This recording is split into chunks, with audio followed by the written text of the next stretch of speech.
అనగనగా ఒక పల్లెటూరులో రంగయ్య అనే ఒక రైతు ఉండేవాడు. రంగయ్య చాలా పేదవాడు. తన భార్యతో కలిసి ఒక చిన్న పూరి గుడిసెలో నివసిస్తూ ఉండేవాడు. వారికి ఒక చిన్న పొలం ఉండేది. కానీ ఆ పొలంలో పంటలు సరిగా పండక కష్టాలతో జీవనం సాగిస్తూ ఉండేవాడు.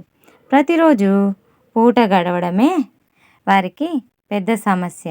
ఒకరోజు రంగయ్య తన పొలంలో పని చేస్తుండగా అతని కళ్ళ ముందు ఒక కోడి కనిపించింది. ఆ కోడి ఎక్కడి నుండి వచ్చిందో ఎవరికీ తెలియదు. అది చాలా అందంగా ప్రకాశవంతంగా ఉంది.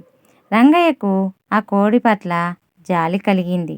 పాపం, ఈ కోడికి యజమాని ఎవరూ లేనట్లున్నారు.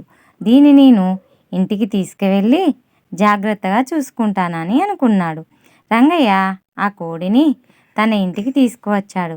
దానికి లక్ష్మి అని పేరు పెట్టాడు.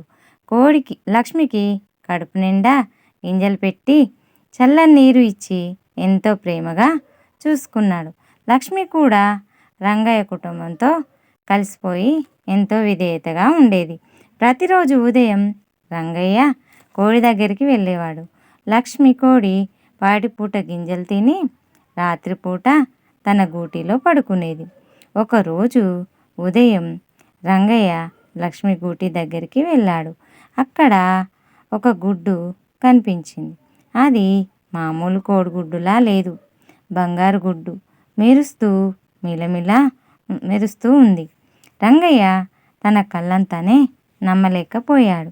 దాన్ని పట్టుకొని చూస్తే నిజంగా బంగారమే. రంగయ్య ఆనందంతో గంతులు వేశాడు. వెంటనే తన భార్యకు ఈ విషయం చెప్పాడు. చూడు లక్ష్మి, మనకెంత అదృష్టాన్ని తెచ్చిపెట్టిందో, ఇది బంగారు గుడ్డు పెట్టింది అని ఆనందంగా చూపించాడు. అప్పటి నుండి లక్ష్మి ప్రతిరోజు ఒక బంగారు గుడ్డు పెట్టడం ప్రారంభించింది. రంగయ్య ఆ బంగారు గుడ్లను అమ్ముకొని చాలా ధనవంతుడయ్యాడు. ఒక చిన్న పూరి గుడిసెలో ఉన్నవాడు ఒక పెద్ద ఇంటికి మారాడు.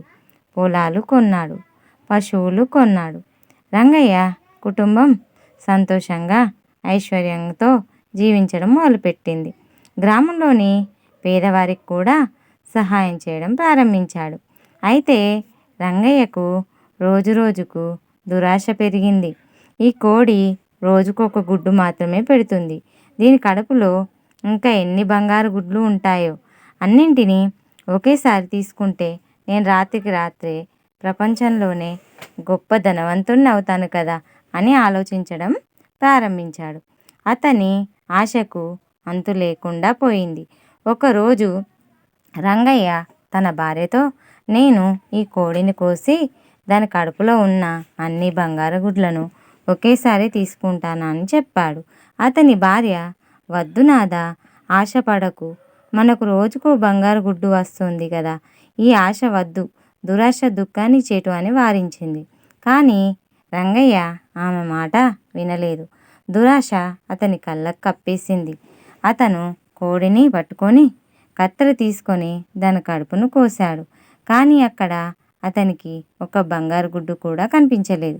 కోడి కడుపులో మామూలు అంతర్గత అవయవాలు మాత్రమే ఉన్నాయి. లక్ష్మి కోడి ప్రాణాలు కోల్పోయింది. రంగయ్య తన తప్పు తెలుసుకున్నాడు. అతని దురాశ వల్ల రోజు లభించే బంగారు గుడ్ల ఆధారం కూడా పోయింది. బంగారు గుడ్లు పెట్టే కోడిని శాశ్వతంగా లేకుండా పోయింది. రంగయ్యకు తన దురాశ వల్ల వచ్చిన నష్టం గుర్తొచ్చి చాలా బాధపడ్డాడు. కానీ అప్పటికే చాలా ఆలస్యం అయిపోయింది. ఈ కథలో నీతి ఏమిటంటే, దురాశ దుఃఖాన్ని చేటు. ఈ వీడియో చూసినందుకు ధన్యవాదాలు. ఈ వీడియో నచ్చినట్లయితే సబ్స్క్రైబ్ చేయండి.